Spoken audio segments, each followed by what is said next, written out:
Alright guys, welcome into Formula 1 news. Major update today on the future of Adrian Newey. There's been speculation for a long time now that Newey's next destination was most likely to be Ferrari, but after recent rumours that he'd visited the Aston Martin and McLaren facilities, that Ferrari move now seems to be off the table, with rumours that from both sides, it's simply not going to work out over the coming months. What does that mean for their future Ferrari, given their current massive decline? Is that a part of Newey's decision? What does Lewis Hamilton think about this whole situation? Loads of story to dive into today. Very much into your thoughts in the comments below. Hit the like button if you enjoy. Subscribe if you're new as always. I would greatly appreciate it. This, by the way, is the RB17, this Newey designed hypercar, which is gotta be one of the most incredible pieces of engineering and frankly artwork that I have ever seen. We'll come back to this image in a second, but I wanted to go through some others. Firstly, just to make it clear, this is the Aston Martin Valkyrie, which I'm not gonna lie, when this came out, Newey also worked on the design of this, but when this came out, I was like, wow, this is like a stunning thing. You compare this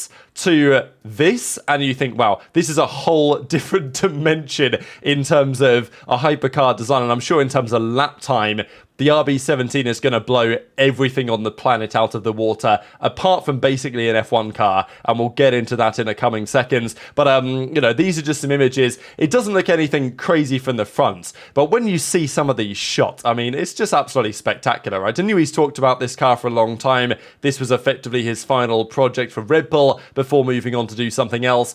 Just, I mean, look, it's so Newey in so many ways. Look how aggressive it is on the side, how close it's running to the floor, how limited the space is going to be in the cockpit for the driver, right, which Newey's always trying to minimize. It's also an incredibly light piece of machinery. I think in its lightest version, it's something like 800 kilos. It's more than likely going to be 900 kilos, which is basically what an F1 car is.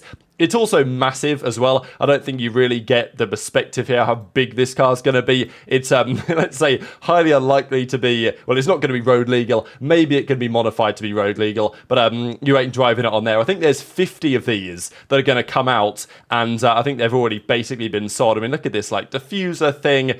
It's this is just an absolutely stunning piece of machinery, and the more you look at it, the more you think, wow, these are the type of things that would be possible if there were like no restrictions on what the engineers could do from the FIA. Like, you'd see this type of stuff. The fact that like it has a side pod and the side pod is like being used to seal in the floor, it's just so cool, and it's not something that we can do in Formula 1 because of the way the regulations are. But if there were no regulations and Newey is working to whatever he wants to do here, this is what he comes up with. So an absolutely beautiful piece of machinery, and as Newey actually says, the RB17 is pushing the boundaries of everything we have learned over the last 20 years of Formula 1 into one car. It obviously also should be a piece of art. This is one thing as well to note on this, the downforce to drag ratio of the car. So a modern F1 car has something like 4-to-1 downforce to drag ratio. It's not the highest that it's ever been in Formula 1. It's been higher than that before. I think even some of the LMP cars in the World Endurance Championship, they something like 7 to 8 to 1 because they're very slippery in a straight line and they're designed to be that way. This RB17 will have downforce to drag ratios on something like a fighter jet, and Newey basically said it's the first time that you're ever going to see numbers like this in a motor vehicle, and the numbers are about 16 to 1. So you're talking, in some ways, 4 times more efficient downforce to drag than an F1 car is capable of, which is categorically absurd. And as Newey says, he reckons with, you know, the right tyres, this can go just as fast as an F1 car. So, I mean, who knows? Is this going to be the new safety car? Imagine, right? Okay, it's not going to be needed for the safety car. It'd be too fast, but, I mean, wow. We shall certainly get back to Newey in a second. Just a bit of other drama on the Red Bull side, though. So you guys may remember, during the Austrian Grand Prix weekend, Jos Verstappen was meant to be piloting an RB8 just to show it off in an event that weekend. Apparently, Horner said, no, Jos, I ain't happy with you doing that, and basically vetoed it. And as a result of that, Jos went apoplectic with rage and has tried to get Max to leave to Mercedes, obviously. Now, this is what looks very much, I mean, it says RB8 up here, and I'm pretty sure this looks very much like an RB8 to me. If I'm wrong, then correct me in the comments below.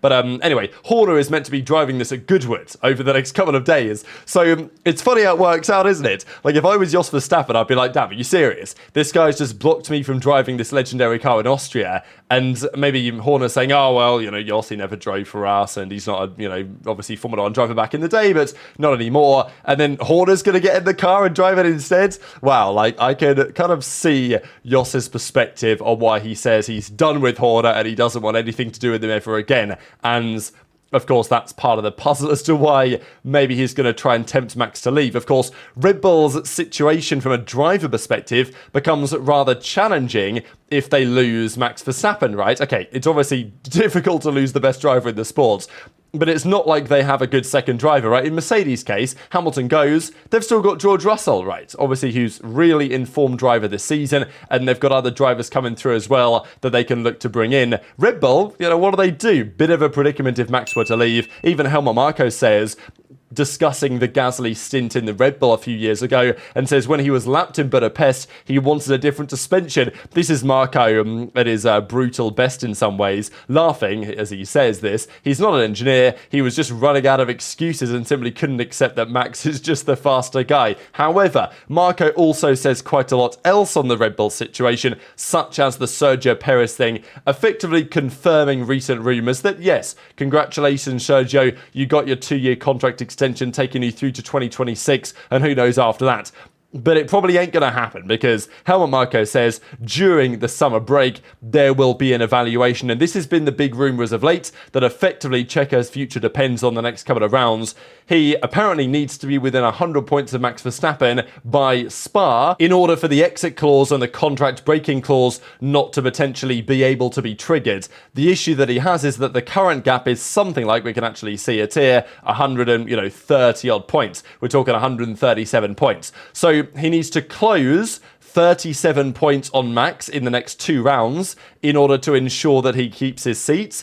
Otherwise, if they want to get rid of him, they can. And that ain't happening. So, as Marko says, all Formula 1 contracts have exit clauses, most of them related to performance. And let's say for the top drivers, for sure, as I mentioned before, we'll have an evaluation during the summer break. So, who do you put in the car instead? Liam Lawson has been told that, yeah, he'll probably get another chance. The question is where? And obviously, yesterday, if you guys weren't aware, he did a test at Silverstone, which we shall discuss in a second. There was also the question that he had to answer. Well, he didn't have to answer, but it's Helmut Marko. He's going to answer it. This is what he does. If you let Checo go, is Liam Lawson the next driver? And Marko says, we've got to see. Lawson is testing at Silverstone on Thursday, i.e. yesterday. We'll discuss in a second. And yeah, so 2 more races and there'll be more outings with Lawson. There's also Yuki who's doing well. So there's a feeling that one of these guys, or maybe Danny Rick, I mean, I honestly think the more I think about it, the more I think, you know what, Daniel Ricciardo back in the Red Bull racing car, back in the primary machine. Yes, he gets outperformed by Tsunoda in the RB, but maybe Ricciardo, part of me thinks, in a better car, in a front-running machine, could he do a better job? He did it against Max in the past. There's obviously reasons why Red Bull don't think that Yuki is the man, whether it's, his head or whatever, like his maturity, these other factors. The more I think about it, the more I'm like, you know what, Ricciardo back to the Red Bull might be the option to go for in the circumstances. Kick Perez out of the sport or to another seat in the Formula 1, but don't know where that would be. Maybe he could go to IndyCar or something, right? I think he might actually be fit better in IndyCar than he does in Formula 1, but enter into your thoughts in the comments. And then it could be Lawson and Yuki at RB. I'm sure they're considering it. The issue is for Lawson that apparently his test yesterday was actually underwhelming. This is coming out of Thomas Maher from Planet F1, and he actually says that Isaac Hadjar's doing well, Lawson's waiting in the wings, but his filming day times slightly underwhelmed Red Bull. So not to say that it was bad, but, he was basically brought in to try and do what Danny Rick did last year, which was really impress the Red Bull guys and basically made Christian Horner make a call and say, yes, you're in the car ASAP. He didn't really do that. His quickest benchmark time apparently was 2/10 off the time earmarked as Verstappen's benchmark. So there's a lot to kind of analyse here.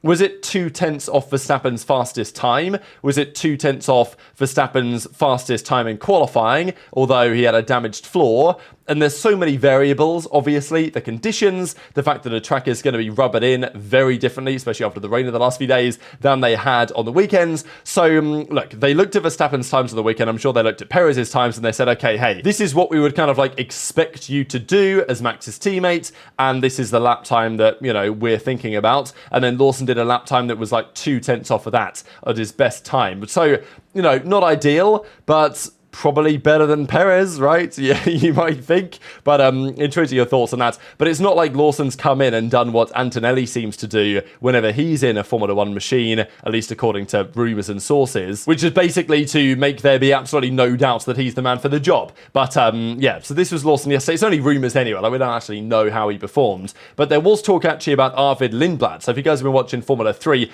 not maybe the strongest class in Formula 3 this year, but nonetheless, Lindblad, only 16 years of age, has been actually killing it down there. And Marco says that potentially a Red Bull driver's on the cards for both of these guys in the next 2 to 3 years. But of course, Lawson is many years the senior of Lindblad, who's very new and is doing really well down there right now in Formula 3. Definitely on trajectory to be a Formula 1 driver in the future. And Marco kind of implied that both of these guys are on a similar time frame. So that makes me think that Lawson's future is far less clear than maybe you'd have expected it to be after the very impressive stint he had in the AlphaTauri as it was then last season. Just quickly on Bottas and Williams, Sainz is biding his time still. We actually think that for Sainz, Alpine might now be the most likely option for him over Audi Sauber, and therefore Bottas, who is likely going to be leaving that team, is now talking to Williams. And if Sainz doesn't phone up James Vowles like today and say, hey, I want to drive for you guys, probably Williams will sign Bottas again, which I actually think is a pretty nice reunion if that is what they turn out to do. Let's talk though about some of the teams that are struggling and who they might need to fix their problems, because Aston Martin are in a bit of crisis. There was talk that they dismantled the floor in Imola, accepting that they're going to lose downforce performance. To be fair, they did better in Silverstone than maybe some expected. But, I mean, have a look at this data. This is 2023 to 2024, points scored at the various parts of the season. And, yeah, rest in peace, Aston Martin, right? Stroll is down a lot. Alonso, of course, is down absolutely mega. Mercedes are down, Ferrari are up, and McLaren are up, which is pretty much where we find ourselves as of today. And we'll talk about Ferrari in just a couple of seconds, because it's not just Aston Martin that are struggling to find performance. It's Ferrari as well, right? If you look at their performance from the start of the season to now, things have regressed substantially for the Scuderia. They looked like they were Red Bull's strongest challenger at the start of the year. They then won a couple of races. The Verstappen brake issue and DNF in Australia. Then, of course, Charles Leclerc winning in Monaco famously in front of the home crowd. That looked like, yeah, that was Ferrari's peak in many ways. But ever since the Imola upgrade, the Spain upgrade, things have actually got worse. They have increased performance in terms of raw downforce in the slower speed corners. The issue is they've introduced bouncing phenomena back into their car. And we always talk about bouncing, porpoising. It's a problem that is never going to be too far away in a ground effect era, just because it's naturally how it works. As your car gets closer and closer to the ground, you generate exponentially more downforce, and at some point you're going to crash into the floor, in which case, effectively, the car stops generating downforce from the floor because it's too much airflow to handle, and therefore you bounce up again, then you bounce down again. This is, you know, the Mercedes W13 Classic, but the Ferrari ESL, what was it called, the F175, was also in a similar boat back in 2022. Mercedes, though, they've got on top of it now. McLaren have got on top of it. Red Bull have got on top of it. But Ferrari, we still saw it last time out in Silverstone, and it is a very complicated problem, right? Because, you know, let's say you're going around a corner and you're turning right. There is some degree of yaw in the car, so that one end of the floor, one side of the floor, is slightly closer to the ground than the other side of the floor. What if the track is cambered to some degree? What if there's a bump and therefore one part of the floor is closer to the ground than the other? It's going to create some instabilities. And let's say that, you know, you go over a curve, like what does it do there? These are the incredibly complicated elements of the simulation that make teams have really struggled to solve this problem over the last couple of years. And even Red Bull this year were talking about correlation issues over the curbs between their simulator and the reality. The issue is, of all the teams, Ferrari seem to be like the worst affected by this still all those years on. Very talented engineers have looked to solve this problem, but, you know, Ferrari didn't anticipate the return of the bouncing, and it's really derailed their progress over the last couple of rounds. So there is a good argument to say, given that Adrian Newey is very well known for his performance in ground effect eras for Red Bull and even before when ground effect was in the situation way back in the day, there's an argument that Ferrari really need Newey's help, especially going into 2026 where ground effect is still going to be on the cards to some degree. However, latest rumours suggest, actually from Motorsport Italy, so the Italian press, who, while you may say don't trust them so well, they are at least in Italy, where Ferrari are based, so you've got to think they've got some sort of sources. And this is, reasonably, it's not like a random magazine, this is the official Italian side of motorsport.com, and they understand that Newey to Ferrari is now no longer a big deal. It's no longer going to be happening, and his next team will instead be either McLaren or Aston Martin. I think Mercedes, they're, I'm sure, very happy with the direction that James Allison is taking that team. And also you've got to understand with Newey, he's not going to come in as like the head guy, the technical director, the head of chassis or something, and be working there 24/7, right? He's going to come in as what you might call a super consultant who's going to be working on the car, I wouldn't say exactly from afar, but is not going to be involved in the day-to-day. He's more involved on like a conceptual level, which some teams may appreciate, but other teams such as potentially Ferrari, they may actually think, you know what, we have bigger fish to fry right about now, because Newey, he's got to weigh up all the options, right? We talked about the possibility of moving to Italy. Does that make sense for him? There were rumours recently from Jeremy Clarkson that he was looking to buy a house down in Oxfordshire, which wouldn't really align with moving over near Maranello. Now, would he need to live there all the time? Not necessarily, but does he want that part of his life? Not necessarily. He also mentioned Newey a while ago now that, working with Hamilton or Alonso would be very much dreams for him in his career. The Hamilton thing is right there if he wants to go and take it, probably with Ferrari, but there's other complicated factors in play. Of course, historically, the politics of Ferrari have always been a bit of a turn-off as well, although Vasseur seems to have got slightly more on top of that. But apparently, Newey and Vasseur had detailed conversations. Newey spoke to other teams as well, and now those rumours have now faded. Apparently, Ferrari executives are not really keen to be in a bidding war with other teams for Newey, and their main priority is to find a replacement in the technical director role for Enrico Cardile, of course, who's left to Aston Martin, instead of like a super consultant such as Adrian Newey. So I wouldn't say it's impossible still, given the fact that a rumour has it, the decision is expected in about 2 months' time, because I don't think he can say anything or even maybe sign anything until September, based on whatever contract clause they manage to exit with from Red Bull, Eddie Jordan and Adrian Newey. So it's not clear yet what's going to happen, but the feeling is that Newey will probably be working in the UK for either McLaren or Aston Martin, which in Aston would be, if they were able to secure Newey services, that would be a really big deal. I think of the two, I want to say McLaren feels slightly more likely, just on history there, the fact that there were rumours that Newey wasn't so happy with Lawrence Stroll's methods, i.e., given the fact that Lance Stroll is driving one of the cars, given the fact that there's rumours that Aston Martin might sell to the Saudis at some point, and Newey apparently, is all speculation and rumours, but apparently he was thinking, well, what if I join, the team gets more valuable because I'm there, and then, Stroll just sells it to Saudi Aramco or whatever buyers,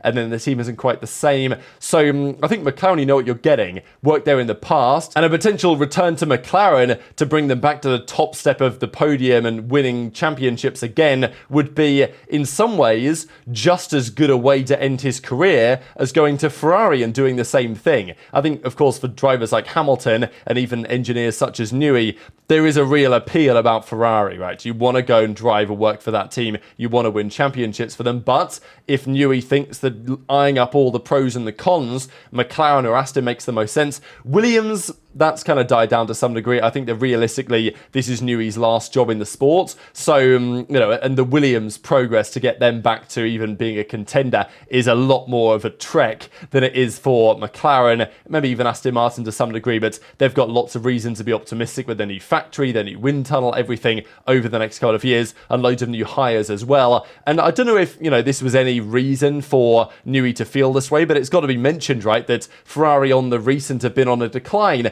And there were rumours that maybe Newey would not necessarily double down on now, and things can change quickly in Formula 1, but the rumour was a couple of months ago that Newey was looking at Mercedes and saying, yeah, they are not beyond help, but to turn that team around seemed like a really big challenge for Newey. Turns out they've made big progress and they've now won back-to-back races. But is there a world in which, Newey is now looking at Ferrari and saying, wow, not only have I got the Italian thing, not only have I got the potential politics behind the scenes and everything that can happen with Ferrari from time to time, I've also got to deal with the fact that the team is on a downward trajectory right now and might need really rebuilding their understanding of these cars from the ground up, which maybe is not something you deal with if you go to McLaren. So very much intrigued your thoughts on all this stuff, as always, in the comment section below. I'll just leave you guys with this to close out the video, but just because Ferrari are ahead of where they were last year doesn't mean that they're going to stay there, right? And one of the best bets right now, you've got to say, in Formula 1 is that Perez is going to finish 8th in this year's championship. But very much intrigued your thoughts in the comments below.